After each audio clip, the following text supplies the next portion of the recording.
10 ലക്ഷം രൂപ gas agency ഉടമയോട് കൈക്കൂലി വാങ്ങുന്നതിനിടെ Indian oil corporation DGM Alex Mathew ഇക്കഴിഞ്ഞ ദിവസമാണ് വിജിലൻസിന്റെ പിടിയിലായത്. തുടർന്ന് ദേഹാസ്വാസ്ഥ്യം നേരിട്ട അലക്സ് മാത്യുവിനെ വിജിലൻസ് തിരുവനന്തപുരം മെഡിക്കൽ കോളേജ് ആശുപത്രിയിൽ പ്രവേശിപ്പിച്ചു.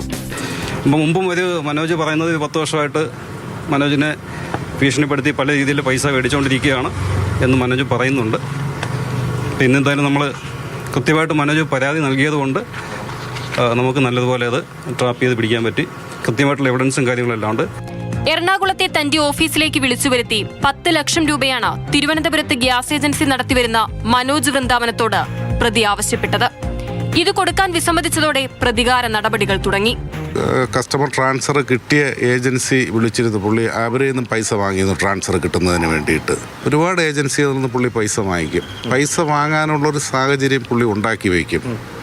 പുള്ളിയുടെ ലെവലിലുള്ളൊരു ഓഫീസർ ഒരിക്കലും ഡിസ്ട്രിബ്യൂട്ടർമാരെ വിളിക്കേണ്ട ആവശ്യമില്ല.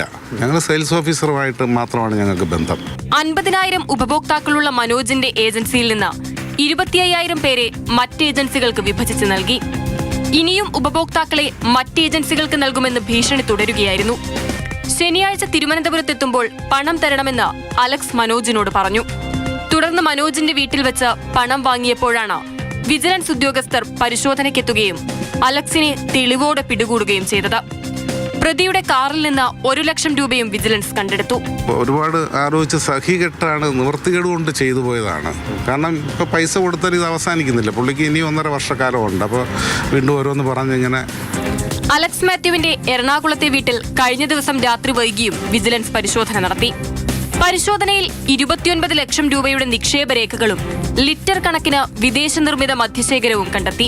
തിരുവനന്തപുരം മെഡിക്കൽ കോളേജ് ആശുപത്രിയിൽ ചികിത്സയിലായിരുന്ന അലക്സ് മാത്യുവിന്റെ ആരോഗ്യനില തൃപ്തികരമാണെന്ന റിപ്പോർട്ടിനെ തുടർന്ന് vigilance special investigation team unit 1 പ്രതിയുടെ അറസ്റ്റ് രേഖപ്പെടുത്തി മജിസ്ട്രേറ്റിന് മുൻപിൽ ഹാജരാക്കുകയായിരുന്നു.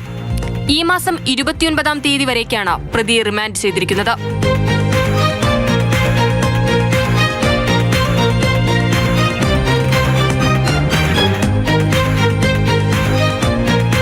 മാതൃഭൂമി ന്യൂസ്, തിരുവനന്തപുരം.